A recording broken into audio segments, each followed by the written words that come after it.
La personne explique qu'il est important de différencier entre les besoins et les désirs dans la vie. Elle propose une démarche pour définir ses besoins, établir des seuils de saturation et utiliser les outils de la société pour les combler. Il faut également créer un plan de vie en déterminant les buts les plus importants et en établissant des sous-buts.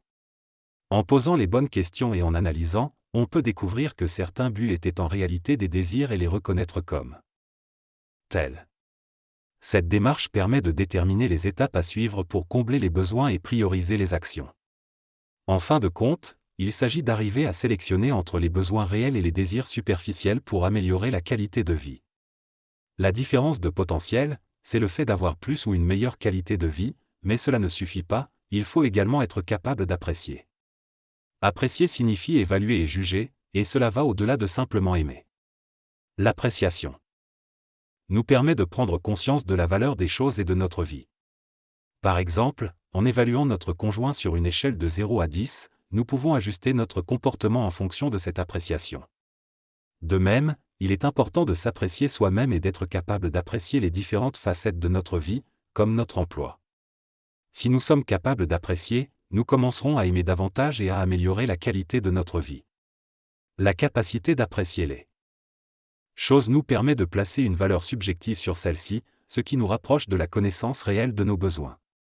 Cependant, beaucoup de gens ont du mal à apprécier leur travail car ils ne comprennent pas ce qu'ils aiment, ce qui peut être dû à des besoins non comblés. Apprécier son travail signifie regarder ce qu'il apporte et ce qu'on peut en retirer, plutôt que de se focaliser sur ce qui manque. L'être humain a tendance à fonctionner en termes de manque à gagner, ce qui crée des désirs et entretient le cycle du manque. Il est donc essentiel d'apprendre à apprécier sa vie pour diminuer ce sentiment de manque. Par exemple, l'auteur mentionne l'achat d'une automobile qui répond à un besoin plutôt qu'à un simple désir de combler un manque. Il souligne également que le goût fait partie de notre capacité à évaluer et à communiquer avec le monde, mais il ne doit pas primer sur nos véritables besoins. La notion de qualité de vie est souvent associée à l'idée de combler nos désirs et nos besoins. Cependant, il est important de distinguer ces deux notions pour réellement améliorer notre qualité de vie. En d'autres termes, il ne s'agit pas simplement de répondre à nos désirs, mais de satisfaire nos besoins fondamentaux. Pour cela, il est nécessaire de prendre le temps d'établir nos besoins réels, plutôt que de se laisser guider par nos envies passagères. Par exemple, si nous avons 2 enfants, il est indispensable de leur offrir chacun un espace vital adéquat, ce qui implique d'avoir une maison avec 2 chambres. Il est également essentiel d'apprendre à apprécier ce que nous avons déjà dans notre vie, plutôt que de chercher constamment à combler un manque. En nous centrant sur ce qui est déjà présent et en nous débarrassant de nos désirs superflus, nous pouvons améliorer notre qualité de vie. Cela requiert également de mieux comprendre le fonctionnement de notre propre personnalité. En effet, nos pensées et nos désirs peuvent être influencés par notre environnement ou notre entourage. Il est donc important de se défaire de cette influence externe et de se concentrer sur nos véritables besoins et aspirations. En résumé, améliorer notre qualité de vie passe par la reconnaissance de nos besoins fondamentaux, l'appréciation de ce que nous avons déjà et la compréhension de notre propre fonctionnement. En agissant ainsi, nous pouvons réellement vivre une vie plus épanouissante. Dans cette discussion, l'auteur parle de l'importance d'apprécier les aspects positifs de la vie tels que la famille, le travail et la liberté.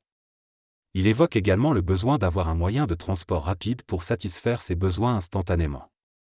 Cependant, il souligne que toutes ces commodités dépendent des ressources naturelles comme les mines et le pétrole.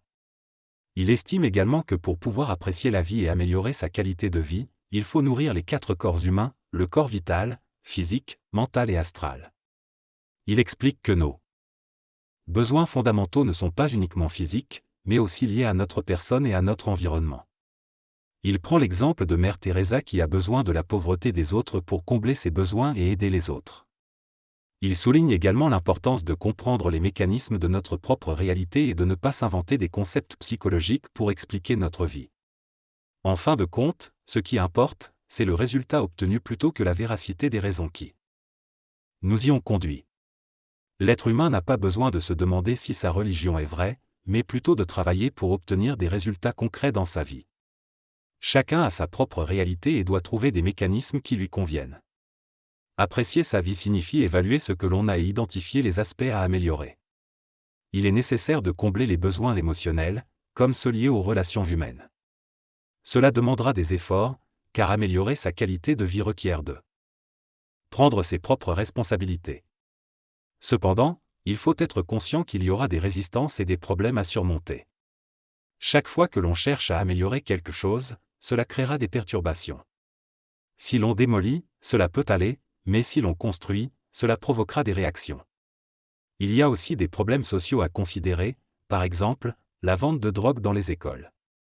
Améliorer sa vie est une démarche individuelle, qui peut également être soutenue par des formations, des livres et des outils proposés par des académies. Des cours sur la cosmogonie, l'ajustement de la pensée et le bonheur par la richesse sont disponibles. Un livre sur l'adolescence a également été publié récemment. Enfin, il y a un tirage au sort de cassettes des conférences pour les personnes présentes. La synthèse de l'article en français est la suivante. L'article traite du sujet du changement climatique et de la nécessité d'agir rapidement pour le contrer.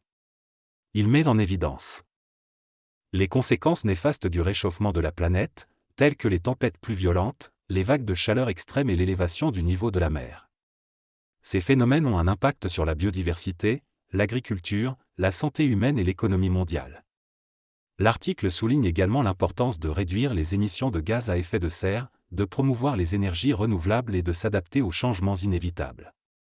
Il met en garde contre l'inaction et souligne la nécessité d'une action collective et internationale pour protéger notre planète et garantir un avenir durable pour les générations futures.